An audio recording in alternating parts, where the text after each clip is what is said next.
I don't know why I'm recording this, or doing it this way. There's a lot of sounds in the background and white noise, and I was originally trying to do some form of ASMR for a channel that I have and have been half-heartedly attempting to make work, and nothing's going right.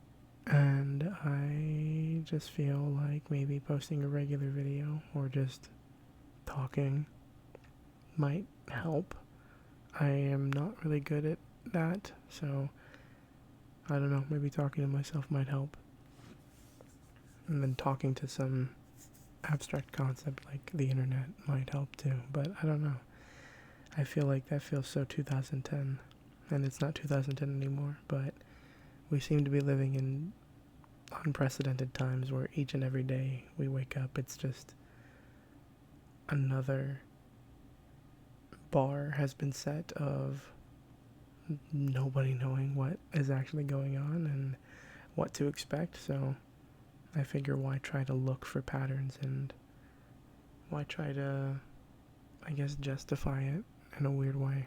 Because I feel like I've spent a lot of my life trying to do that, trying to justify these actions of mine of wanting to seek things that everyone else wants, I guess.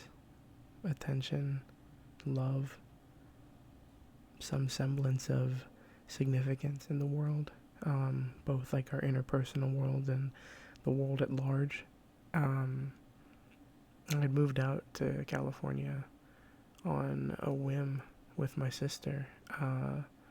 Something that I didn't even initially want to do. It was just sort of, it felt like the thing I should have done, and I did.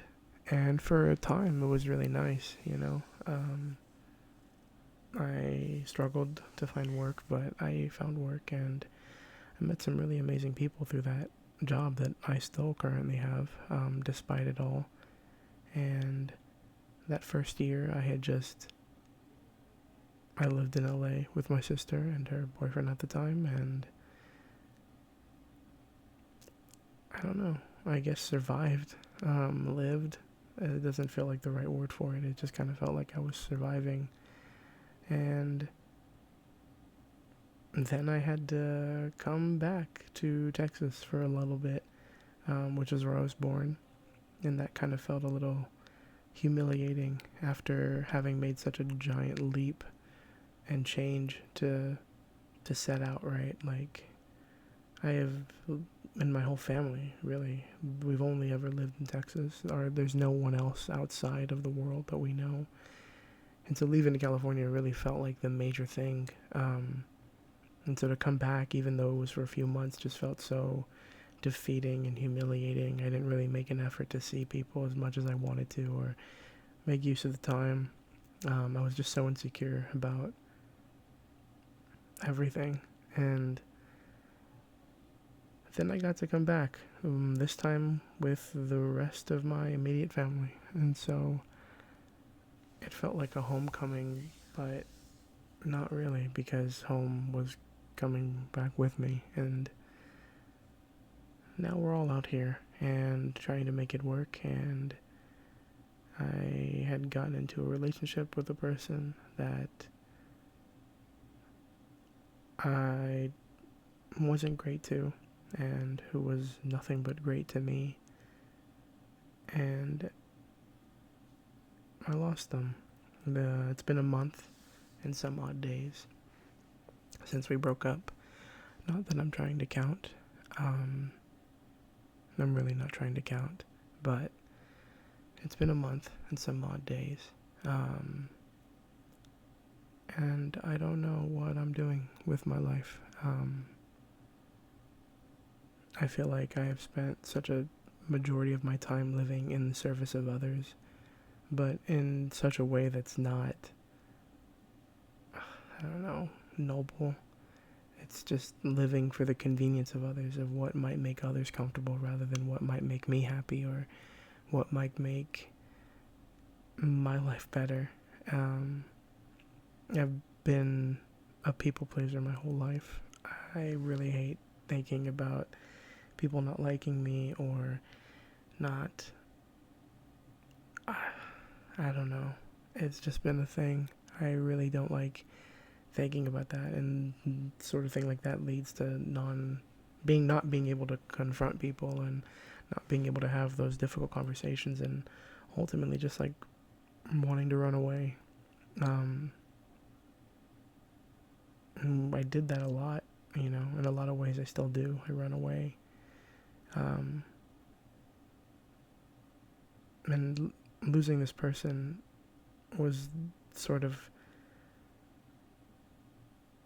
this person was the reason that I stopped trying to run away. And yet, there was still a lot that I had to work on that I don't think they needed to be around for that. And I'm really trying not to go back to old ways and run away again. Even though there's this intense grief in my heart for what could have been and what I wanted from this person, this relationship. And that really sucks.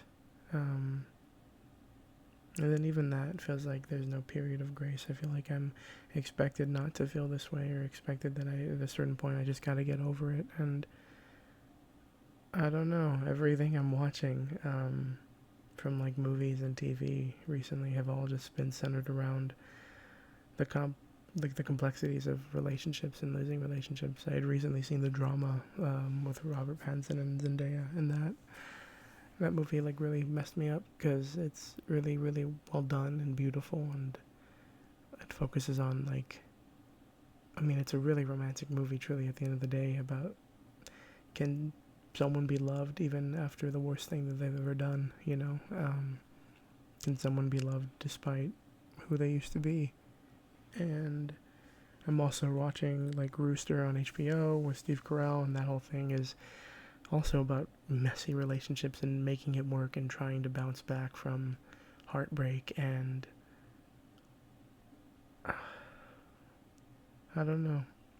On top of that, I've been watching like On and Off Girls, which that's its own sort of crazy thing, because Girls is just full of like so many characters that make so many bad decisions and are just not the greatest people. And so I don't know. I feel like I'm not trying actively to fill my like time with watching things that are actively about what I feel like I'm going through, but it seems like it has a talent for finding me, and I don't mean to. I had planned to watch Rooster when it first came out, and I was still with my partner, and I didn't until we broke up, and of course then the drama came out as well at that same time, and like I said, I'd been watching Girls on and off, even when I was in that relationship, so I feel like everything comes back into,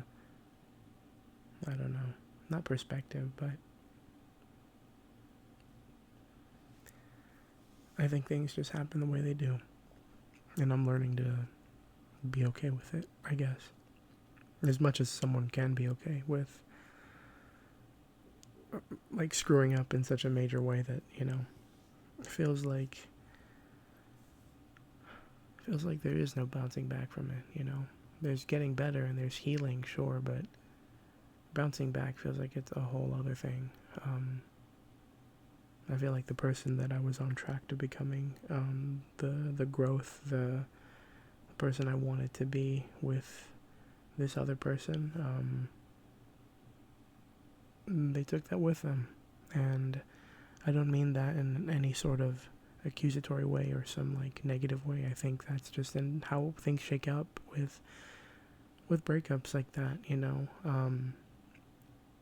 it's all the planning in the future, and this idea of what you want that future to look like and what that future should be, and it's gone like that, and it's like having to figure out where to go next. It feels very similar to like driving on the highway late at night, and you're taking the usual route home only to find out that they have closed off your exit because they're doing construction, and then you're trying to figure out, well, how the hell do I get home now, because I'm having to go now in a different direction suddenly, and I don't know where I'm going. Um, and it feels a little crappy because it feels like you should know how to get home, but that moment where you notice that the exit is closed off now, it just feels like everything gets thrown into like a little turmoil, and you don't know what to do. And I'm trying to figure that out for myself. It's one of those things to kind of, I guess, further do the driving analogy. It's not something I'm just wanting to like open up Google Maps and find out what's the best way to get home, and hear that from other people. I think, like I said, I've tried to live in the service of other people for such a long time that I don't even know my own voice or know what like I want to do, and I live off the whims of what other people think, and I don't want to do that either, and it feels like having to do that without that guidance is really tough. And I mean, it's not that I still don't ask for it, you know what I mean? I've tried to keep, close relationships with friends and things like that about, just getting advice and just telling them, where I'm at mentally and emotionally and hearing what they have to say. But it's one of those things where I'm really trying to not let myself determine what I want to do based on those things. But that's also really, really, really hard. I even know in the relationship in question, it was a lot of it was me just not wanting to put myself first or put myself in any sort of capacity along with her. It was always in service of her, and I really only now understand how exhausting that can be to just be. It was always like that, what do you want to do? Like I want to do whatever you want as long as you want to do it, and they were the same way, trying to make space for me, but I kept minimalizing myself to such a degree that, I mean, who genuinely wants to have to deal with that all the time? And that's rough, you know? It sort of comes and bites you back in the butt because it's one of those things that you grow up thinking and being told that, like, you have to be there for other people. You need to be, understanding and compassionate and empathetic. And as if not that those things are bad, it's when it comes to the extent of where I have been, where I literally kind of live in this sort of prison of my own making, that I cannot make anyone upset even remotely, and I want everyone to be okay and like me, and I don't want to have to worry about nuance or, what about this thing, or what about people thinking about this. I just want it to be like very stable, and life is not stable, like even in the slightest, and I am nothing if not resilient. But I also think that is not a great combo because I roll with the punches and take them, and I don't know how to put up a fight back, I guess. I just end up wandering around like a lost dog with a black eye. And that's not fun, And it just feels so weird having to come out of that, having to really figure out, well, what's the next step? Because there's a big part of me that's just kind of like, well, yeah, who do I talk to about figuring out what my next steps are? What do I do? But there's only me to figure that out with, And I think I relied way too much on that for her too, for her telling me what, I relied on her to think what was best for me, and now I don't even have that. And so, I don't know. I've been rambling for about like 14 minutes now. I don't know. I think I'm just going to post this and hope to God no one sees it. I can always leave it unlisted, but I don't know. I feel like sometimes stream of consciousness things are okay, at some degree. And I don't know, maybe someone might benefit from just hearing me kind of ramble about my sorrows for a bit. I don't know. This is such a weird time, I think, to be alive, and in an age of technology and connectivity that is literally like seriously unprecedented in any sort of human history. Like we couldn't even like possibly understand what the implications of that are, or like what that might lead to. So I guess rather than fight it, I'll just, why not join it? So, if any of you out there are feeling similar things or of going through similar things, I'm very sorry. That is not easy. For me, it's about taking responsibility for, letting things fall out the way that they did and trying not to make them happen again. And even though there's a lot of sorrow and there's a lot of grief that comes with that, I think the next step that I'm seeing is that it's learning to be comfortable in that uncomfortability.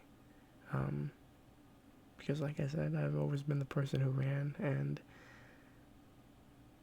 I would always try to find some sort of comfort, something to cling to or somebody to cling to, but now I'm in a point where I don't know if I particularly want that.